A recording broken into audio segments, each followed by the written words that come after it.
What's up, guys? I'm Cliff. This is Tech Endeavor, and this video is going to be me sharing my thoughts and my experiences from my very first dev job.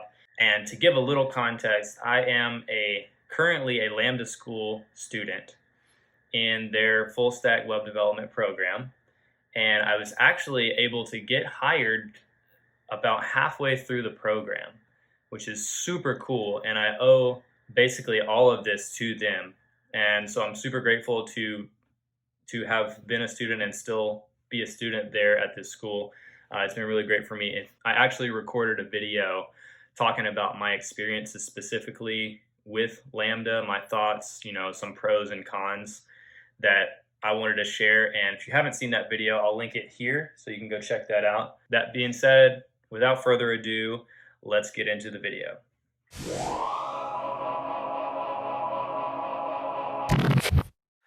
So back in January, I started my very first dev job. We're coming up on 6 months almost, about 5 months now. It was the end of January. But I've noticed like there's so many things about the job that I just did not expect.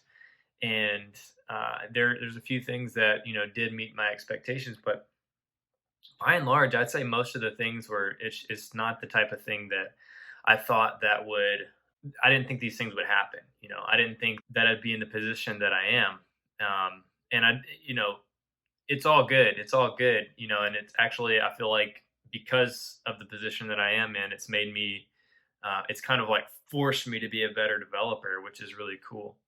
For one, I didn't expect that I'd be working so closely with a content team and with my COO and have to not only have technical considerations, so being able to write code and to work within the code that exists, so it all works together, it all follows our best business practices, our best technical practices, coding best practices, etc. But also, I have to consider in my position, and I guess to give a little bit of background, I am the very first front end developer at this company. Okay. Up until now, uh, all of the front end work, they've either had one of their back end developers do it, and that's not their wheelhouse. So they'd use a lot of bootstrap and that kind of thing. And then either that or they would farm it out, outsource it to an independent or a freelance developer to actually to do the front end work. So we have this crazy combination of code that was written by developers that actually no longer work at the company, and they were like front end code that was written by back end developers, and this code that was written by other developers, during outsource when the project or that portion of the project was outsourced. So you have and there's no legitimate like coding standard written for the company, right? And so there's not a lot of best practice documentation written for the company in general.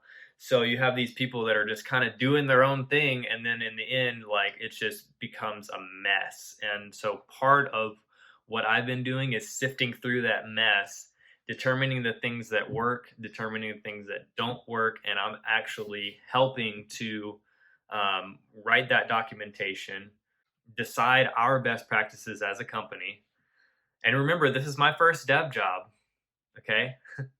So I'm doing all those things. And then on top of being part of actually writing the code, and actually started writing production code with within the first 3 months, which is insane to me. I thought that what I would be doing, like I'm writing new code, right? I thought that what I would be doing for the first 6 months would be just like taking little tasks, little bugs here and there, and fixing those bugs. Really, they had a really big need for a front end developer, and so I was thrown right into the fire, And I think that's honestly made me a much better developer. And you know, the point I was making earlier is, on top of that, I'm also having to make business considerations. So like how do we develop this not only in a way that works really well for us, but it works really well for our clients? So that was something that I had imagined at a job like this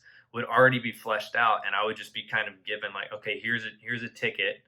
Okay, take this ticket and then just perform this task, build it, you just think about the technical part of it, and we'll kind of handle the rest, and you know tell you what you need to do. There's been some of that, yeah, but for the most part, I've been in the conversations, with business, with our internal clients is what we call them. So I'm in with with marketing and sales team, and I'm in with the content team, and I'm in with the COO and also the dev team, and trying to bring all those things together, and being part of that conversation, offering my thoughts and my ideas, and they've really done an awesome job, and it's made me feel really good too, because they've really wanted to know what my not only my opinion was, but my experience.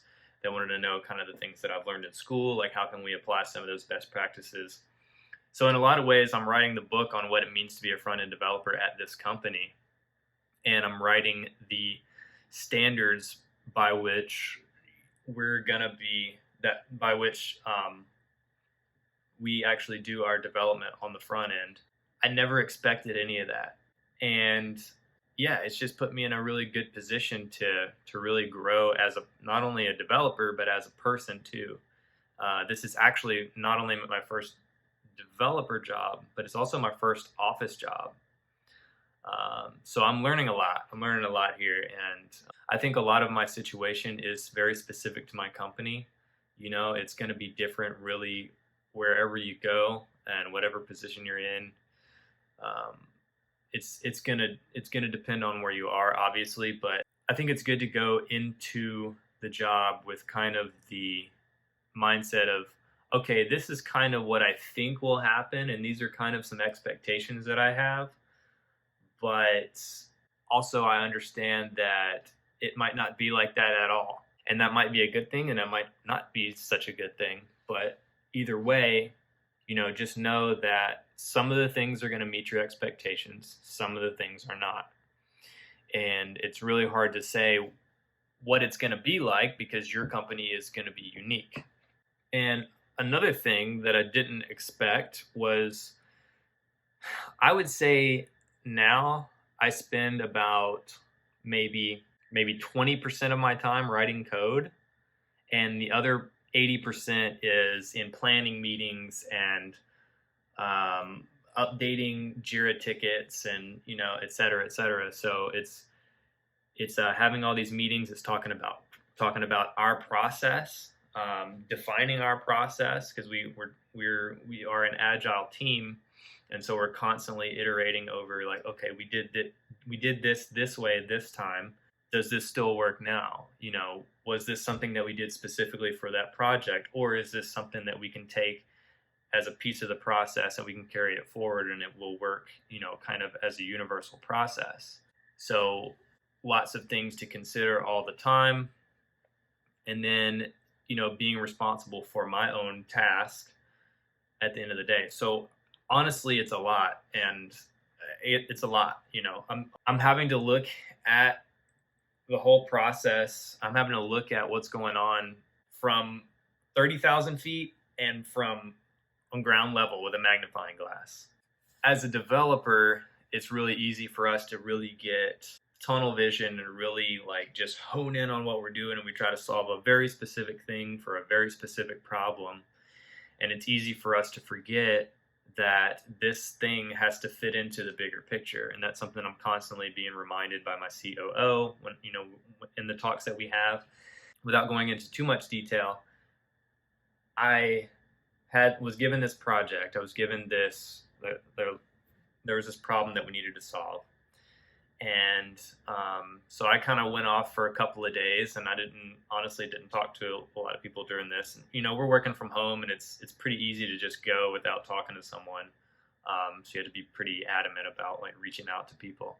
But so I go off for a couple of days, and then I come back and I have this solution. Here's my solution.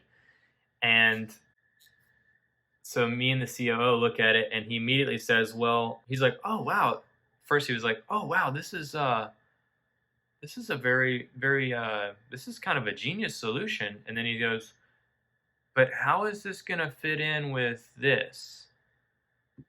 And immediately I was like, "Oh my god, it doesn't work. It's not gonna work. It's not gonna work."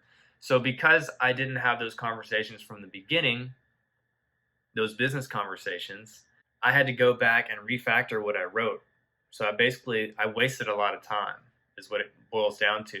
And that is my advice in those situations is really try to understand what the problem is and why it needs to be solved, and then move into how can you solve it in a way that satisfies all of the needs and the values of all the different sectors of your company or the team that you're working with. You know, a lot of times, like I said, those business considerations, content considerations, those kind of things are already kind of fleshed out for you. But even if they are, you want to make sure that you keep those in your mind as you're developing, as you're creating your solution. And it's going to, you're going to avoid a lot of pain and heartache and wasted time if you just do that. So I'll share another story. I was actually given two pretty major projects basically at the same time. And I was expected to lead those projects, which was pretty crazy. And I had some mixed emotions about that. You know, I felt like really honored that I was entrusted with that at the level that I'm at.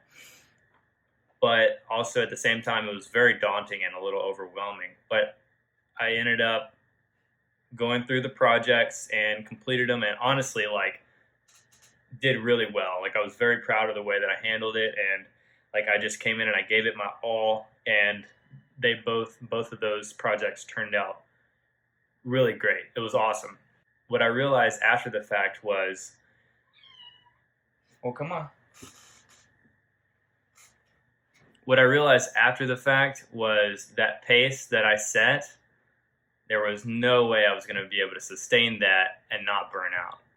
Like, that was very quickly apparent to me. If you're a person like me, you're going to want to come in and you're just going to want to crush it. You're going to want to prove that you earn that you deserve to be there. And what might happen is you set that bar too high for yourself in the beginning and you're not able to keep that level throughout your career. So my advice would be to pace yourself. You know, it's a marathon, not a sprint. I know you've heard that before, but it really is true. Like, come in, do great work, but set a reasonable pace.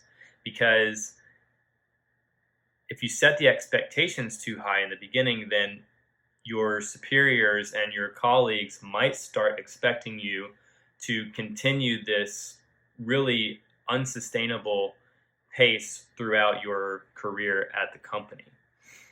And then when you don't live up to that, because you're human and you're going to have lulls, you're going to have times when you have a lot of energy, you're going to have times when you have no energy and everything in between. So those times when you're not able to meet that standard, then people might start to kind of look at you and wonder, like, what's going on with this guy? What's wrong with him?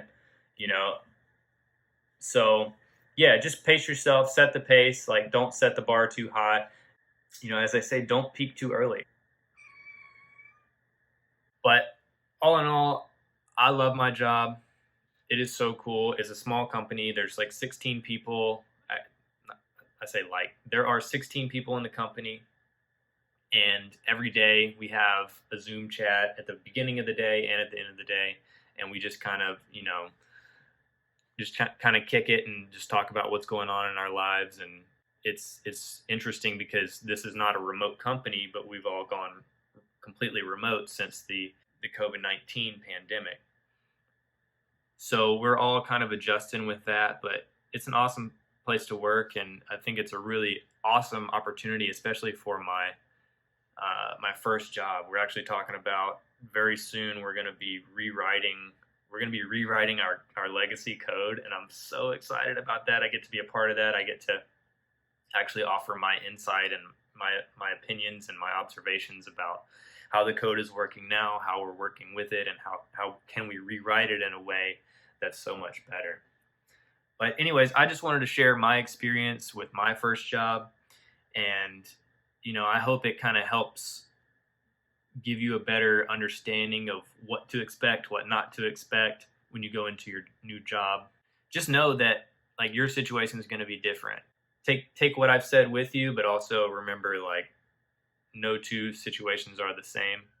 Where whatever job you end up working at is going to be it's going to be a unique experience. So, if you made it this far, I'd ask you to please, if you like the video, click the like button, click the give me a thumbs up and let me know you liked the video. If you didn't, then drop a comment and offer your thoughts and I'll definitely get back to you. Till next time, I'm Cliff with Tech Endeavor. See ya.